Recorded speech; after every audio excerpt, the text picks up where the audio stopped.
మన ప్రభువును, రక్షకుడైన యేసుక్రీస్తు వారి శ్రేష్టమైన నామములోని మీకందరికీ శుభములు తెలియజేస్తా ఉంటున్నాను. మనము థియాలజీ క్లాసెస్‌ని ప్రారంభం చేసాం. వాటిలోని మొట్టమొదటిగా మనము బైబిల్ గురించి నేర్చుకున్నాం. రెండవ సిద్ధాంతంలోని మన దేవుని గురించి థియాలజీ ప్రాపర్ దేవుని గురించి మనం నేర్చుకుంటా ఉంటున్నాం. అయితే వాటిలోని ప్రాముఖ్యంగా దేవుని యొక్క లక్షణాల గురించి, దేవుని యొక్క అట్రిబ్యూట్స్, ఆయన క్యారెక్టర్ గురించి మనం నేర్చుకుంటా ఉంటున్నాం. అయితే వాటిలోని మరి దేవుని యొక్క లక్షణాలు ఏవైతే ఆయన మనతో పంచుకోలేదో వాటి గురించి మనం నేర్చుకుంటా ఉంటున్నాం. వాటిలోని ఈరోజు ప్రాముఖ్యంగా దేవుడు ఏ విధంగా సర్వవ్యాప్తి అయి ఉన్నాడు, దీన్ని మనం ఇంగ్లీష్‌లోని the omnipresence of God అనే విషయాన్ని ఈరోజు నేర్చుకోవడానికి ప్రయత్నం చేద్దాం. మొట్టమొదటిగా దీని యొక్క నిర్వచనాన్ని చూద్దాం. దేవునికి పరిమాణము లేదా స్థల పరిమితి లేదు. అంటే దేవునికి సైజ్ అనేది లేదండి. రెండవది మనం గమనించాల్సిన విషయం ఏంటంటే స్పేషియల్ డైమెన్షన్ యొక్క పరిమితి అనేది లేదు. ఆయన తన మొత్తం ఉనికితో ప్రతి చోట ఉన్నాడు. In his full being God is everywhere. కానీ ఆయన విభిన్న చోట్ల విభిన్నంగా పనిచేస్తారు. ఆయన వేరు వేరు చోట్ల వేరు వేరు విధంగా ఆయన పనిచేస్తాడు. దీని యొక్క మరి ఎక్స్‌ప్లనేషన్ మనం చూద్దాం. మొట్టమొదటిగా మనం గమనించాల్సిన విషయం ఏంటంటే దేవుడు భౌతిక వస్తువులను లోకమును సృష్టించాడు. కానీ ఆయన భౌతికుడు కాదు. అంటే ఆయన ఒక ఫిజికల్ బీయింగ్ కాదు. మనలాగా ఆయనకి శరీరం అనేది లేదు. రెండవది, దేవుణ్ణి మనం భాగాలుగా విభజించలేమండి. దేవుణ్ణి మనం భాగాలుగా విభజించలేము. ఇది కాలు, చెయ్యి, తల అన్నట్లుగా మనం దేవుణ్ణి విభజించలేము. ఎందుకంటే ఆయన ఫిజికల్ బీయింగ్ కాదు కాబట్టి. ఇప్పుడు మన నిర్వచనాన్ని మనము అన్‌ఫోల్డ్ చేద్దాం. దేవుడు ప్రతి చోట ఉన్నాడు. దేవుడు ప్రతి చోట ఉన్నాడు. దేవుడు సర్వవ్యాప్తి అంటే ఏంటంటే దేవుడు ప్రతి చోట ఉన్నాడు అని అర్థం. ఇర్మియా గ్రంథం 23వ అధ్యాయం 23, 24 వచనాలు మనం చూసినట్లయితే ఈ విధంగా ఇర్మియా భక్తుడు తెలియజేస్తాడు. నేను సమీపము నుండు దేవుడిని మాత్రమేనా, దూరము నుండు దేవుణ్ణి కానా? యెహోవా సెలవిచ్చిన మాట ఏదనగా, నాకు కనబడకుండా రహస్య స్థలములలో దాగగలవాడెవడైనను కలడా? నేను భూమి ఆకాశములు ఎందంతటా నున్నవాడును కానా? ఇదే యెహోవా వాక్కు. దేవుని వాక్యాన్ని మనం పరిశీలించేస్తే దేవుడు ఏమంటా ఉంటున్నాడంటే, నేను కేవలం మనుషులకు దగ్గరగా ఉండేవాడిని మాత్రమేనా, నేను దూరంగా ఉండేవాడిని కూడా. దాని తర్వాత నా కంటికి కనబడకుండా, నా కంటికి కనుమరుగే ఏదీ కూడా లేదు. నేను భూమి ఆకాశమందంతటా వ్యాప్తి అయి ఉన్నాను. నాకు సర్వము కూడా తెలుసు అని చెప్పేసి సర్వము యందు ఆయన ఉన్నాడు అనేది ఇక్కడ తెలియచేస్తూ ఉంటున్నాడు. రెండవ వచనాన్ని మనం పరిశీలన చేసినట్లయితే కీర్తన గ్రంథము 139వ అధ్యాయం 7-10 వచనాలు చదువుతాం. నీ ఆత్మ నుంచి నేను ఎక్కడికి పోదును, నీ సన్నిధి నుంచి నేను ఎక్కడికి పారిపోదును. నేను ఆకాశములకు ఎక్కినను, నీవు అక్కడ ఉన్నావు. నీవు పాతాళమందు పండుకొనిను, నీవు అక్కడ ఉన్నావు. నేను వేకువ రెక్కలు కట్టుకొని సముద్ర దిగంతములో నుంచి దిగి వచ్చినను, నివసించినను, అక్కడ నీ చేయి నన్ను నడిపించును, నీ కుడి చేయి నన్ను పట్టుకొను. దావీదు ఏం తెలియజేస్తా ఉన్నాడంటే, దేవా, నీ సన్నిధిలోంచి నేను ఎక్కడికి పారిపోగలను, నీ యొక్క ప్రెజెన్స్లోంచి నేను ఎక్కడికి పారిపోగలను. ఆకాశంకి ఎక్కితే ఆకాశంలో నీవు ఉన్నావు, భూమిల మీద ఉంటే భూమి మీద నీవు ఉన్నావు, పాతాళమందు వెళ్తే పాతాళమందు నీవు ఉన్నావు. ఒకవేళ నేను సముద్ర దిగంతములకు పోయినా కానీ అక్కడ కూడా నీ చేయి నన్ను పట్టుకొని నడిపించును అంటావు. అంటే దేవుని యొక్క ప్రసన్నత గురించి, దేవుని యొక్క ప్రెజెన్స్ గురించి దావీదు ఒప్పుకుంటా ఉన్నాడు. దేవుడు ప్రతి చోట ఉన్నాడు అనే సత్యాన్ని తెలియజేస్తూ ఉన్నాడు. మనము ఆలోచన చేసినట్లయితే మనుషులుగా మనము దేహాన్ని కలిగి ఉన్నాం కాబట్టి మనకు పరిమితులనే ఉన్నాయండి. నేను ముంబైలో ఉంటే హైదరాబాద్లో ఉండలేను, హైదరాబాద్లో ఉంటే వైజాగ్లో ఉండలేను. I'm a physical being. నేను ఒకే ప్రాంతంలో ఒకే సమయంలో ఉండగలను. కానీ దేవుడు అలా కాదండి.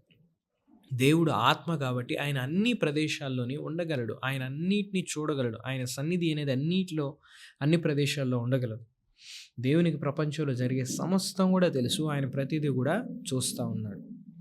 మరియు ఆయన దృష్టికి కనబడినది స్పష్టము ఏదీయూ లేదు. మనం ఎవరికి లెక్క అప్పచెప్పవలసి ఉన్నదో ఆ దేవుని కన్నులకు సమస్తము మరుగు లేక తేటగా ఉన్నదని చెప్పేసి హెబ్రీయులు రాసిన పత్రికలోని మనం చూస్తాం. దేవుని వాక్యం ఏం తెలియజేస్తామో తెలుసండి. దేవుని కన్నుల కంట మరుగైంది ఏదీ లేదు. అంటే ఆయనకి కనిపించింది ఏదీ కూడా లేదు అని చెప్పేసి అంటా ఉన్నాడు. మనమట మనం చేసినటువంటి సమస్త క్రియలకు లెక్క అప్పచెప్పే వారంగా ఉన్నామని చెప్పేసి తెలియజేస్తూ ఉన్నాడు ఇక్కడ. ఇది మొదటి విషయం. రెండో విషయం ఏంటంటే, దేవునికి పరిమాణము లేదా స్థల పరిమితి లేదు. దేవునికి సైజ్ అనేది, దేవుడు ఇంతలా ఉన్నాడు, ఇంత బరువున్నాడని చెప్పడానికి లేదండి. దాని తర్వాత స్పేషియల్ డైమెన్షన్స్. ఆయన్ని మనం ఈ ప్రదేశంలో ఆయన కూర్చోబెట్టొచ్చు, దీంట్లో ఆయన పట్టడు, దీంట్లో ఆయన పడతాడు అని చెప్పడానికి లేదండి.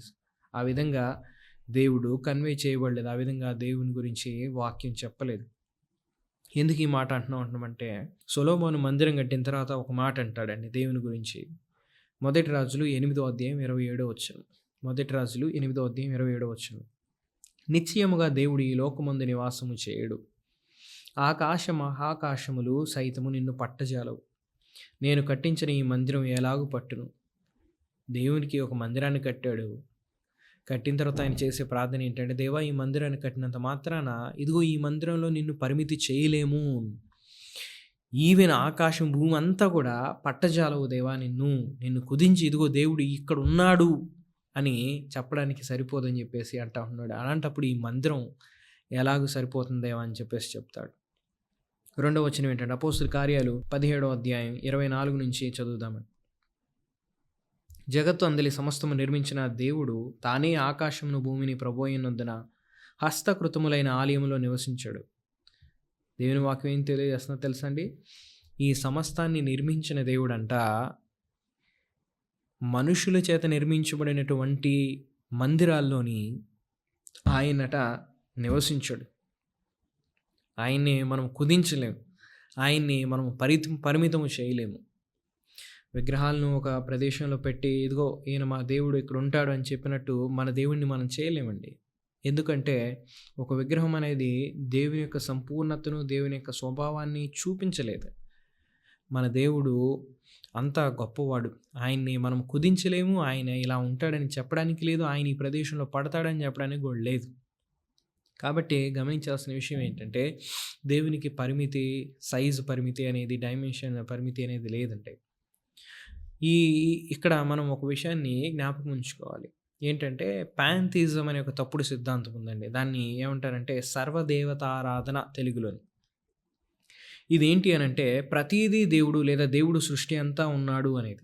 Everything is God, God is everything. కనపడే సృష్టి అంతట్లో కూడా ప్రతిదీ దేవుడు, దేవుడే ప్రతిదీ అని చెప్పేసి, ప్రతి దాంట్లో దేవుడు ఉన్నాడని చెప్పేసి అంటారు. ఇది ఒక తప్పుడు బోధన. ఉదాహరణకు చెట్లను చూపించి ఇదిగో ఈ చెట్టు దేవుడు, రాళ్ళని చూపించి రాళ్ళ దేవుడు, సూర్యుని చూపించి ఇదిగో సూర్య నమస్కారం చేయని సూర్యుడి దేవుడు అని చెప్పేసి చాలామంది చెప్తూ ఉంటారు. కానీ బైబిల్ దానికి వ్యతిరేకం అండి. దేవుడు సృష్టి కాదు.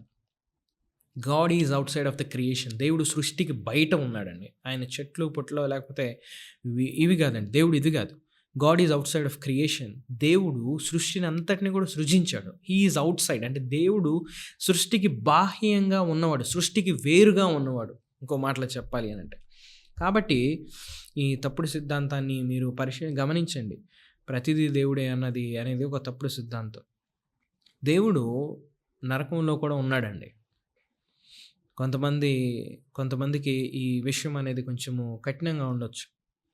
ఏ విధంగా దేవుడు నరకంలో ఉన్నాడు అని అంటే, ఆమోసు గ్రంథం 9వ అధ్యాయం 1-2 వచనాలు పరిశీలించేద్దాం. యెహోవా బలిపీఠమునకు పైగా నిలిచి ఉండుట నేను చూచితిని. అప్పుడు ఆయన నాకు ఆజ్ఞ ఇచ్చినదేమనగా, గడపలు కదిలిపోవునట్లుగా పై కొమ్మలను బట్టి వారందరి తలల మీద వాటిని పడవేసి పలుగొట్టు. తర్వాత వారిలో ఒకడు తప్పించుకొని వారిలో ఎవడనూ బ్రతకనుండక నేను వారికి అందరికీ ఖడ్గము చేత వధింతును. వారు పాతాళములోకి చొచ్చుకుపోయినను అచ్చటి నుంచి నా హస్తము వారిని బయటకు లాగును. ఆకాశమునకు ఎక్కిపోయినను అచ్చటి నుంచి వారిని దింపి తెచ్చదు. దేవుడు తీర్పు గురించి మాట్లాడుతూ ఉంటున్నాడు. మాట్లాడితే ఏం చెప్తా ఉంటున్నాడంటే, పాతాళంలోనికి ఒకవేళ ఎవరైనా దేవుని తీర్పు నుంచి తప్పించుకొని నా ఆడకి పారిపోయినా అక్కడ నా హస్తం ఉంటుంది, నేను అక్కడి నుంచి వారిని బయటికి లాగుతానంట ఉంటున్నాడు. మనం గమనించాల్సిన ఒక విషయం ఏంటి తెలుసండి? నరకం అనేది ఏంటి తెలుసా? దేవుని యొక్క నీతి కలిగినటువంటి ఉగ్రత యొక్క ఎక్స్ప్రెషన్. పాపులను తీర్పు తీర్చుటకు దేవుడు నరకంలో ఉన్నాడు. నరకము అనేది ఆయన యొక్క న్యాయమైన ఉగ్రత, లేకపోతే ఆయనకి న్యాయమైనటువంటి తీర్పు. నరకం అనేది దేవుని నీతియుక్తమైన కోపాన్ని వ్యక్తపరిచేదే నరకం. కాబట్టి మనం గమనించాల్సిన విషయం ఏంటంటే, దేవుడు అన్ని ప్రదేశాల్లో ఉన్నాడని. God is present everywhere. ఆయనకి సైజు పరిమితి అనేది, డైమెన్షన్ పరిమితి అనేది లేదండి. మనము ఒక మందిరాన్ని కట్టి ఇదిగో దేవుడు ఇక్కడే ఉన్నాడు, అందరూ ఇక్కడికి రావాలి అని చెప్పడానికి లేదండి. వి కెనాట్ ఆయన్ని మనము పరిమితి చేయలేమండి. ఒక ప్రదేశంలో పెట్టి ఇక్కడ దేవుడు ఇక్కడే ఉన్నాడని చెప్పడానికి లేదు. ఎందుకంటే మన దేవుడు అంత గొప్ప దేవుడు. మన ఊహలకు గ్రహించలేనటువంటి బాహ్యంగా ఉన్నటువంటి మహిమగలని దేవుడు మన దేవుడు. కాబట్టి ఈ దేవుణ్ణి ఆరాధించండి, ఈ దేవుణ్ణి స్తుతించండి. విగ్రహారాధన జోలికి పోకుడి. ఎందుకంటే మన దేవుడు విగ్రహం కాదు. మన దేవుడు సజీవమైన వాడు. మన దేవుడిని మనం ఒక విగ్రహంలో, కనిపించేటువంటి విగ్రహంలో మనం ఆయన్ని చూపించలేము. ఇదిగో ఇదే మా దేవుడు అని చెప్పడానికి లేదండి. ఎందుకంటే ఒక విగ్రహం ఎప్పుడు కూడా సజీవుడైన దేవుడిని పూర్తిగా చూపించలేదు. Thank you.